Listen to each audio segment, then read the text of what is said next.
ഇതിനെ സപ്പോർട്ട് ചെയ്തുകൊണ്ട് വരുന്ന രീതിയിൽ കൃത്യമായി വന്നല്ലോ. PV അൻവറിന്റെയും CK ജാനുവിന്റെയും ഒക്കെ പ്രതികരണങ്ങൾ തൊട്ട് പിന്നാലെ വളരെ സ്ട്രക്ചേർഡ് ആയിട്ട് വന്നല്ലോ. രാഷ്ട്രീയം എന്ന് പറഞ്ഞു കഴിഞ്ഞാൽ നിങ്ങൾ എത്രത്തോളം പ്ലാൻഡ് ആണ്, നിങ്ങൾ എത്രത്തോളം പ്രിപ്പയർഡ് ആണ്, നിങ്ങൾ എത്രത്തോളം കാൽക്കുലേറ്റഡ് ആണ്, അതുകൂടി വളരെ പ്രധാനമാണ്. ആ കാര്യത്തിൽ ഇവിടെ ഒരു സ്ട്രാറ്റജിക്കലി ഒരു എറർ സംഭവിച്ചു. അതൊരു പാളിച്ച തന്നെയാണ്. അതൊരു ചെറിയ കാര്യമായിട്ട് ഞാൻ കാണുന്നില്ല. കാരണം ഇത്രയും നല്ലൊരു വിജയത്തിൽ നിൽക്കുമ്പോൾ ഈ കാര്യങ്ങളൊക്കെ, ചെറിയ കാര്യങ്ങളൊക്കെ നിങ്ങൾ വിട്ട് കളഞ്ഞിട്ടുണ്ടെങ്കിൽ വലിയ വിജയങ്ങളിലേക്ക് നിങ്ങൾ എങ്ങനെയാണ് എത്തുക? VD സതീശനോടുള്ള എൻ്റെ ചോദ്യം അതാണ്. അപ്പോൾ അസോസിയേറ്റ് അംഗമാക്കിയതിൽ അതൃപ്തി ഉണ്ടായേക്കും, അതുകൊണ്ടായിരിക്കും ഇങ്ങനെ പറഞ്ഞത്, ഘടകകക്ഷിയാകാനായിട്ടായിരിക്കും ആഗ്രഹിച്ചത്. പക്ഷേ ഇക്കാര്യത്തെക്കുറിച്ച് VD സതീശൻ തന്നെ പറയുന്നത് എന്താണ്?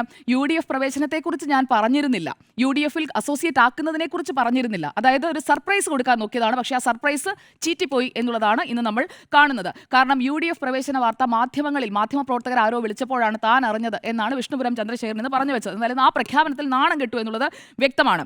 ഇനി ഈ മുന്നും പിന്നും നോക്കാതെയുള്ള പ്രഖ്യാപനത്തെക്കുറിച്ച് അത് പറഞ്ഞുകൊണ്ടായിരിക്കും ഇനി ഇടതുമുന്നണി അത് അറ്റാക്ക് ചെയ്യാൻ പോകുന്നത്. സ്വാഭാവികമായും NDA BJP ചിലപ്പോൾ അത് ഏറ്റെടുത്തെന്നും വരാം. ബെന്നി ബെഹനാനെ കുറിച്ച് ഒരു റഫറൻസ് കൂടി ഇന്ന് വിഷ്ണുപുരം ചന്ദ്രശേഖരൻ നൽകിയിട്ടുണ്ട്.